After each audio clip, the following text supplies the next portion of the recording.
আমাদের অতিকাঙ্ক্ষিত বাংলা পার্ক। এই বাংলা পার্কটি মূলত বাঙালিয়ানায় থাকবে, বাঙালিয়ানায় ব্যবহার করা হবে।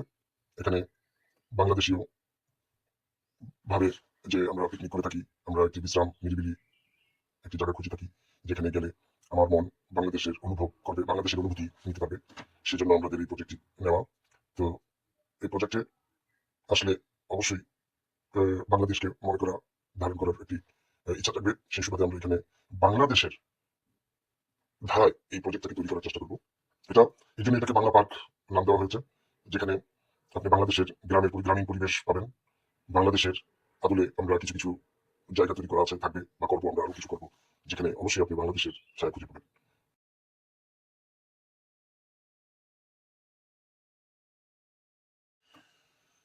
এখানে বাংলা পার্কের যেই মূল লক্ষ্য উদ্দেশ্য, এটা হলো আমাদের কালচারকে, আমাদের দেশকে সুদূর প্রবাস থেকে একটু অনুভব করা। এখানে লক্ষ্য করছেন যে আমাদের এখানে কিছু আমরা চাষাবাদের ফসলের জন্য, এটা জাস্ট আমাদের নিজস্ব প্রয়োজনের জন্য, যেখানে কোনো ধরনের আমরা ব্যবসায়িক চিন্তা ভাবনা করে এখানে কিছু করছি না। আমরা এখানে মূলত আহ, চিত্ত বিনোদনের জন্য, আমাদের চিত্ত বিনোদনের জন্য আমরা বাঙালিরা যারা সুদূর প্রবাসে বহু বছর ধরে আছি, যাদের আবেগ অনুভূতিতে বাংলাদেশ মিশে আছে, কিন্তু বাংলাদেশে আমরা সিজনালি যেতে পারছি না, বা আমরা ইচ্ছা থাকা সত্ত্বেও বছর ব্যাপী বছরের প্রত্যেক বছর নিজের দেশে যেতে পারছি না। তাই সেই নিজের দেশের যেই গ্রামীণ প্রকৃতির অনুভূতি, সেটাকে যোগান দেওয়ার জন্যই মূলত আমাদের এই বাংলা পার্কের আয়োজন। আমরা এই পার্কটিকে অধিগ্রহণ করতে হয়েছে এই এই পার্কের মালিক যারা, তাদের কাছ থেকে। আমরা এই পার্কটিকে চুক্তিভিত্তিক গ্রহণ করেছি, এবং আমাদের এই পার্কটির আয়তন প্রায় 1.5 হেক্টর, যেটা 15,000 স্কোয়ার মিটার। তো এখানে আছে আহ, আহ, জমিন, কৃষি জমি, এখানে আছে বন বনাঞ্চল এবং ঝর্ণার ধারা বহমান পাশে। আহ, পাশে আছে একটি ওই নিরালয়, যেখানে আহ, আমাদের এই কাঠঘর এবং আমাদের অবস্থানের জন্য একটি ছোট ঘর আছে, ডিপোজিট ঘর আছে, এবং এখানে রান্না করার জন্য সুব্যবস্থা করা আছে, এবং গ্রিল করার জন্য সুব্যবস্থা করা আছে। এবং সবচেয়ে ইন্টারেস্টিং ব্যাপার হলো, এই পার্কটিকে আপনি হেঁটে হেঁটেও অনুভব করতে পারেন। এখানে পাহাড় ঘিরে এখানে রাস্তা করা আছে। আমরা সেই রাস্তাটিকেও দেখাবো আপনাদের। তো আপনি হেঁটে হেঁটে পুরা আমাদের এই রিসোর্টটাকে দর্শন করতে পারেন, এবং আহ, আপনি চাইলে গাড়ি নিয়েও যেতে পারেন, সাইকেলেও যেতে পারেন, হেঁটেও যেতে পারেন। আবার আরেকটি পথ আছে, যে হেঁটে হেঁটে আপনি জঙ্গলকে অনুভব করার জন্য সেই ব্যবস্থা করা আছে।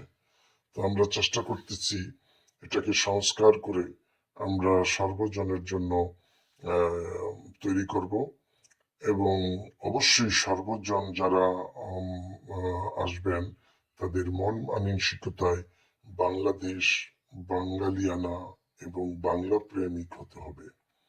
যাদের মনে বাংলাদেশ, বাঙালিয়ানা, বাংলা প্রেমবোধ নাই, তারা এই জায়গাটাকে হয়তো ওইভাবে ভালোবাসতে পারবেন না। এখান থেকে আপনি আপনি অনুভব করতে পারবেন, উপলব্ধি করতে পারবেন আকাশ, প্রকৃতি, পাহাড়, চতুর্দিকে পাহাড়ে ঘেরা, চতুর্দিকে বনাঞ্চলে বিভিন্ন গাছপালা, প্রাণীর সম্পদ রয়েছে এবং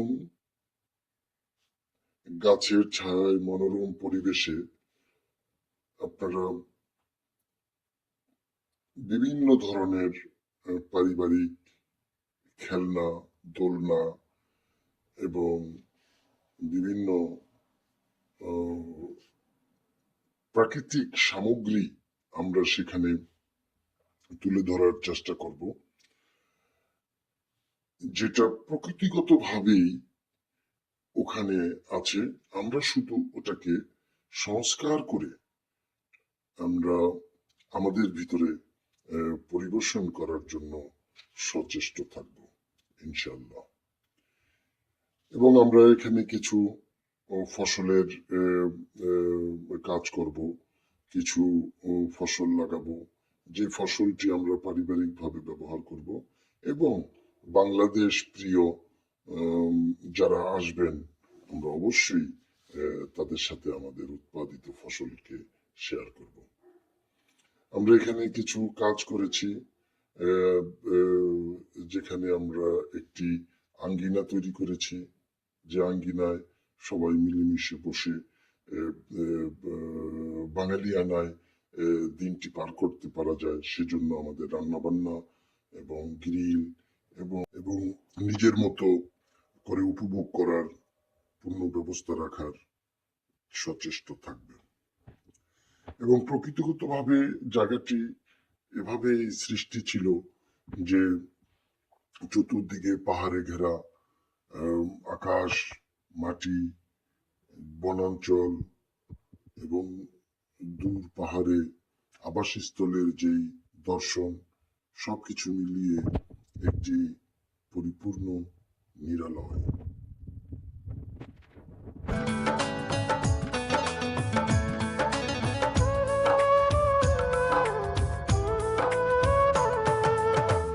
বুকেতে হাত রেখে বলো বলো না, আমায় কি মনে পড়ে না? চোখেতে চোখ রেখে বলো বলো না, আমায় কি মনে পড়ে না? কতদিন কত রাত এ বুকে রেখে হাত বলেছিলে তুমি আর কারো না। বুকেতে হাত রেখে বলো বলো না, আমায় কি মনে পড়ে না?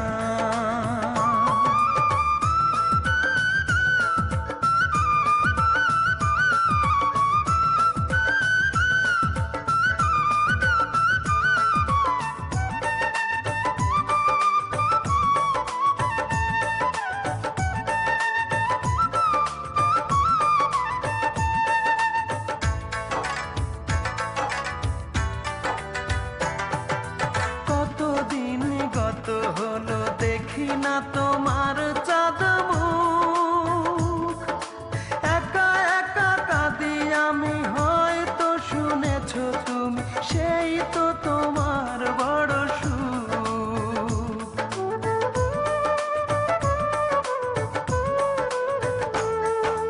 কতদিন গত হলো দেখি না তোমার